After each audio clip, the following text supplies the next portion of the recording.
Hey, sweetheart. What are you doing, huh? So, we got a beautiful little Malamute puppy. Hey. She's super sweet and awesome, and she just likes to hang out and chill. So, yeah, she just likes to, really, she's by my feet all the time. Such a sweetheart. Da, da, da, da, da. Here she comes. Oh, she's so cute. So today we made a purchase, and I think it's gonna be super cool. You guys ready for this? We got a 754 big bore kit for Polaris 700 non-vest. What? I'm so needy. But yeah, so this is super cool. You can see here they actually sleeved the cylinder, and you can also see there the difference in the materials. But the pistons look pretty much like brand new. Came with shim kits for under the cylinder, because these are actually Yamaha 1200cc watercraft pistons. They're like 84 millimeter, and so 68 stroke on 700, 84 mil pistons comes out to 753 and some change, whatever. It's what people would call a 754 back in the day. Really common, off the shelf pistons, super cool. I believe Weisco sells pistons for this that would retain the, here, let's start. So the reason we have these is because the wrist pin height on the piston is different than an OEM Polaris. So you have to have the shim here to make up the difference, right?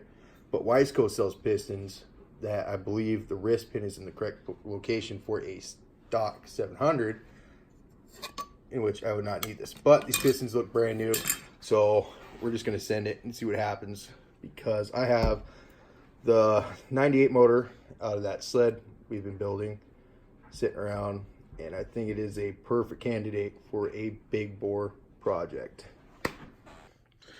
So yeah, we have this engine here, which I think is a perfect candidate for the big bore. Unfortunately, I need to get the Bronco out of here first. It's starting to collect parts on it. I started doing the master cylinder. I tore all the old brakes off. Unfortunately, I cannot get a single hardline off this thing. I rounded every fitting I could get on with the wrench, right? Did not work. Broke a soft line, all kinds of stuff. I already had one hard line going to the master cylinder I had to replace. So I just kind of gave up. I'm going to spend $300. Their kit's online. It's every hard line, it's soft line you could ever possibly need for one of these, right? Pre-fab, pre-shaped, has all the fittings, everything. It's all new. I'm going to do that. But for now, I'm throwing the tires on it and getting it the hell out of the garage to make some space so we can do other things. So I just went outside, and it's like Christmas. I got this big box of parts in, and we're going to see what's inside. Why you got to complain about parts in the kitchen? No. So, in the box, we had rocker panels, inner and outer, plus braces and stuff for the floors. There's some cab corners in there I don't need. This is all for the 78 Chevy. All right, so we got the tires back on the Bronco, and of course the plow. I was planning on having it on the Bronco, but without brakes, it's just not, yeah, it's pointless. So I got a space heater out here because the fucker's supposed to the ground. Yay. Huh. What's up, guys? So, for the first time in my life, I'm using a selfie stick, but it doubles as a tripod. So, it's holding my phone, I'm recording on my phone, and we have a 98 700 motor that came out of the project sled I've been building lately. So that's kind of cool. And then the big bore kit right there. But first things first, right there, we need to pull that top in. Oh. All right, so I went ahead and we got our new shop helper here, and we're going to go ahead and get this Y pipe pulled. So I'm gonna go ahead and get this set up, and we'll get started on that.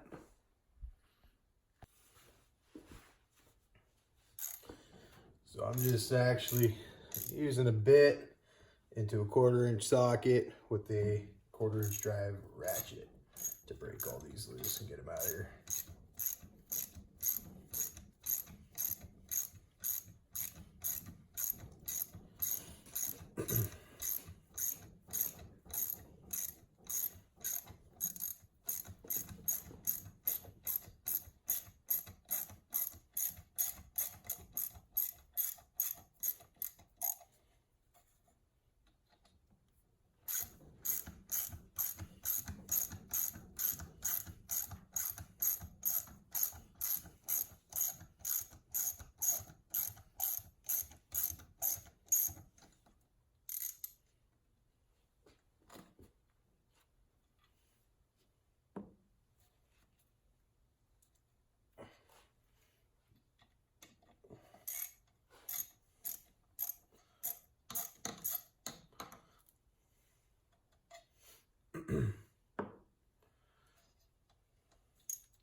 Just like that, you got your Y pipe removed.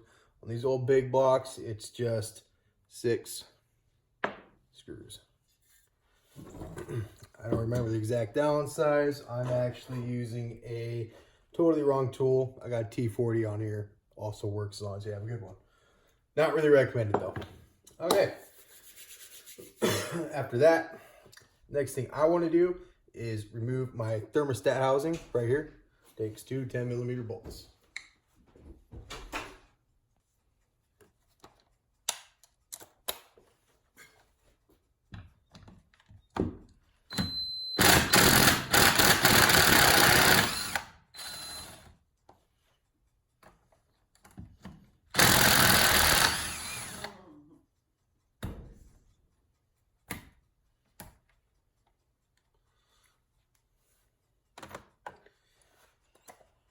Okay. After that, I'm going to go ahead and remove all of the head bolts, which are a 1/2 inch or 13 if I remember right. I think I scared the puppy with the impact. Ooh. Almost knocked my phone over. What we got here? 12.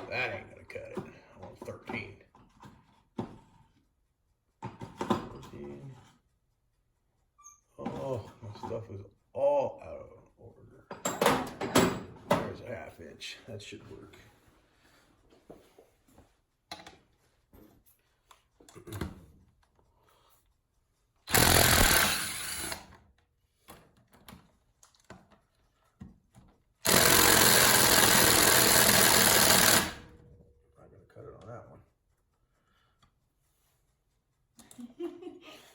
I feel like I should take a break, let the puppy go inside.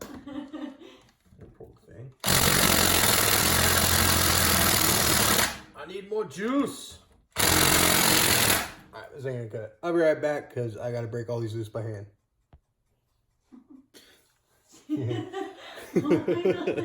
My puppy keeps following me around. So rather than doing all that by hand, we're getting the big one out. Don't step on the puppy.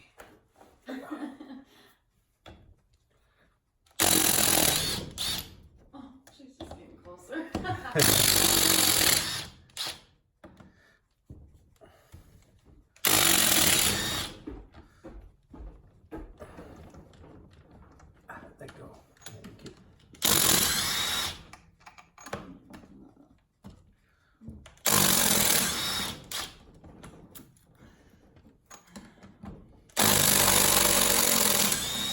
She's actually not like that. Oh, she's doing all right. She's hiding behind my legs. Oh, I make all kinds of noise.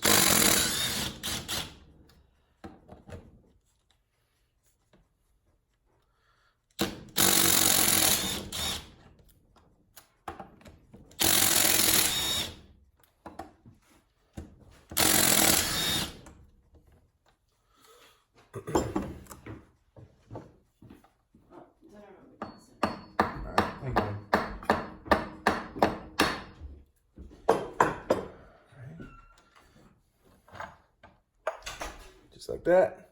Cylinder head is removed. I'm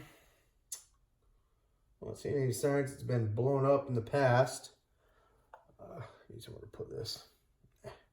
There it works. A little bit of light scuffing on the intake side. Not too bad. I'd run it. I can't catch a nail on it or nothing. So it was jetted pretty good. So if you have ever heard somebody talk about piston wash, reading your spark plugs and your piston wash for jetting, what they're talking about is, hold on a second, this right here, okay? This is your piston wash. You can see how this all has carbon on it and it's clean here. Usually you want it about a fucking pinky nail roughly in. I mean, so really, this ain't too bad. This looks pretty good to me. You can see what I was talking about, a little bit of light scuffing on the intake here. Usually something real light like this is probably due to snow ingestion. I wouldn't hesitate to run that ever. Looks, I mean, this is perfectly fine. This motor had really good compression, but you see what I mean? Usually you'll have it right there on the corners. This thing was jetted pretty good.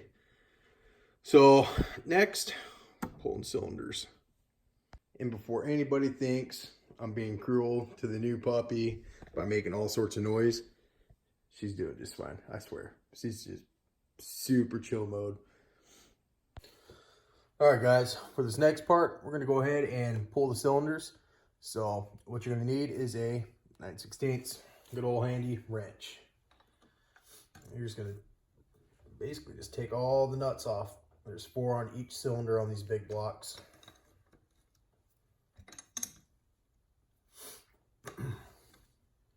Pretty simple, really.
go ahead and get some of this stuff out of my way real quick. Just make a little space to work, and I'm going to need to turn the engine. So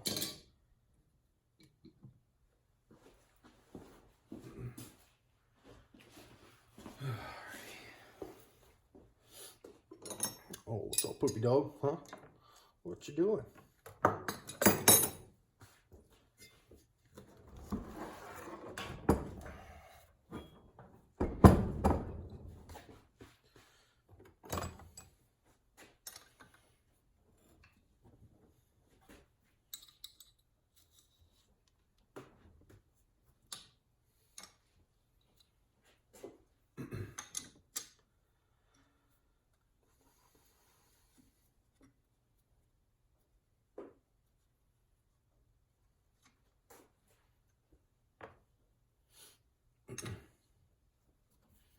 Some of these you actually can get a socket on them, but I'm just not that worried about it.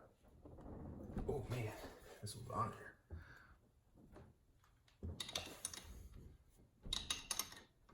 here. This one was a little rusty.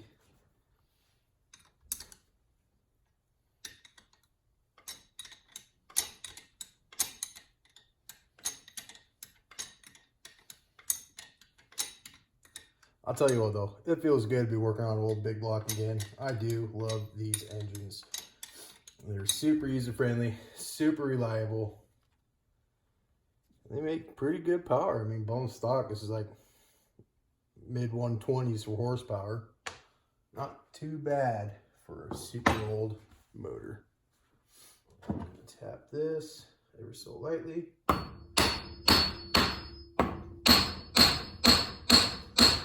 Trying to break the seal. Not doing a very good job at it. I mean, you don't want to wail on this thing because you will break it. You just want to tap it.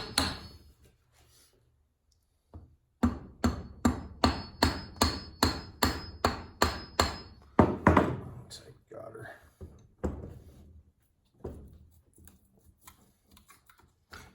Cylinder slides right off.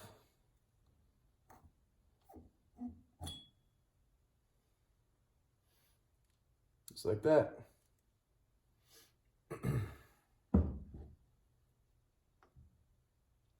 One light score there. Not too bad though. And then it never hurts to look in the cylinder bore. I mean, it's super common to see some dark spots. Rule of thumb though, if you can't catch a nail on it, run it. So this cylinder, anywhere I'm seeing, because I can see cross hatches in almost everywhere on this cylinder. It actually makes me think this really doesn't have too many miles on this top end. But I don't know the history on it. I bought that sled that we put the 97 motor and everything in. I bought that sled years ago for $500, right? Guy didn't know why I didn't run. And anyways, I got it running, sold it, traded back, got it back, and then that's really as far back as that story goes. What's up? It's dinner time. We'll continue this later. All right. Dinner's finished, and now we're getting back to this thing. Trying to, what? Oh, she's right behind me. About stepping on a puppy. But, yep. Trying a different angle here.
Alrighty. Feel like these are a little tighter than they're supposed to be. Torque spec's not really that high on these.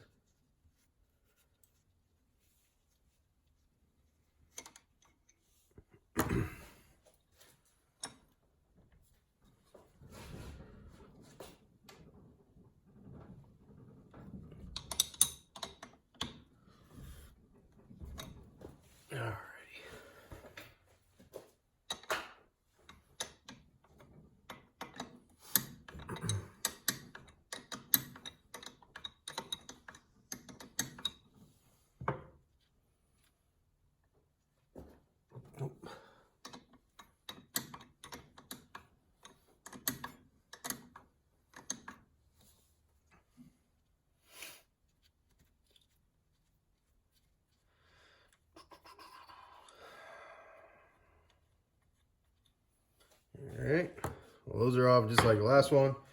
Hammer, just lightly tap on it, break the seal on the base gasket.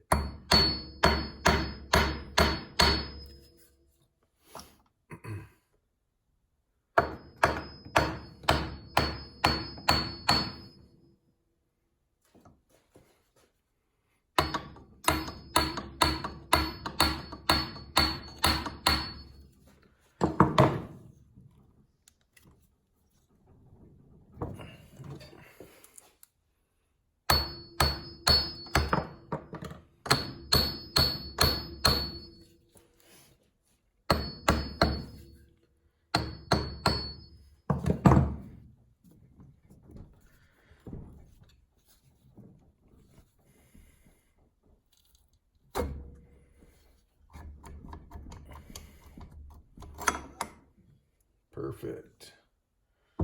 Another one off. All right, so next thing we're gonna do is try to remove the circlip.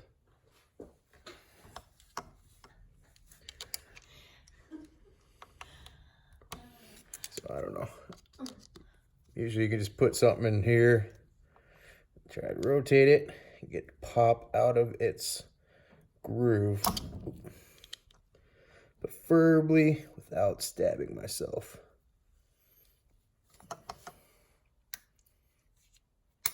Just like that. Boom. Circlip removed. Sometimes, if you're really, really lucky, you can just push this out through the side by hand. I am not so lucky. There is a proper tool for doing this. I do not own the proper tool. So, socket it is. Don't recommend anybody does this, but it does work.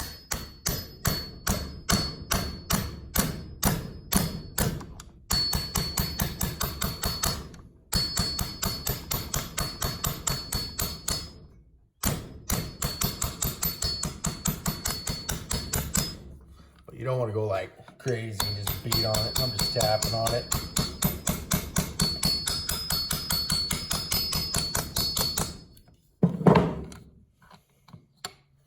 There you go, a little more.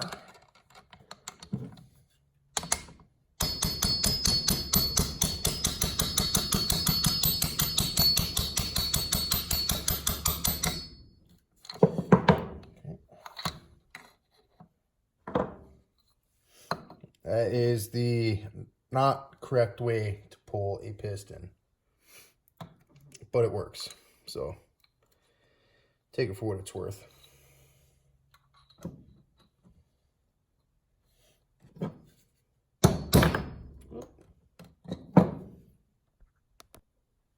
And now we're on to the next one. I'm gonna do the same thing, just pull one clip. Sometimes these can be pretty darn stubborn. Other times they come out pretty easy.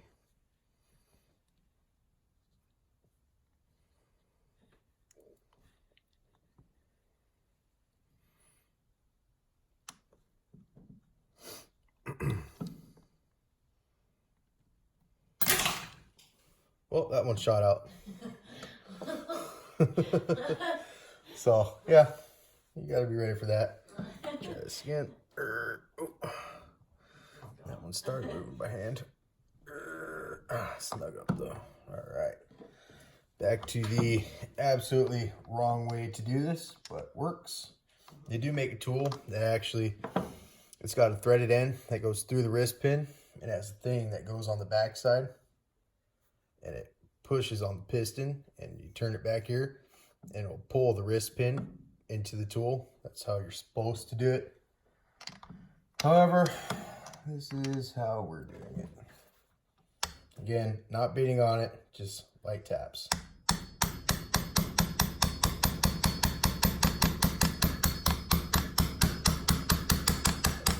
I'm not using a freaking 3-pound hammer or nothing. I just got this little thing. Light taps.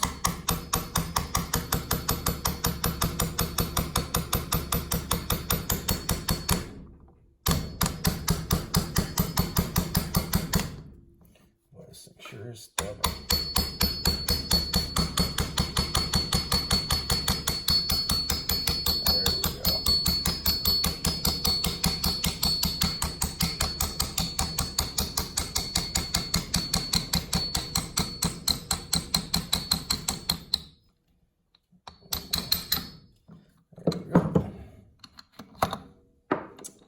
Just like that.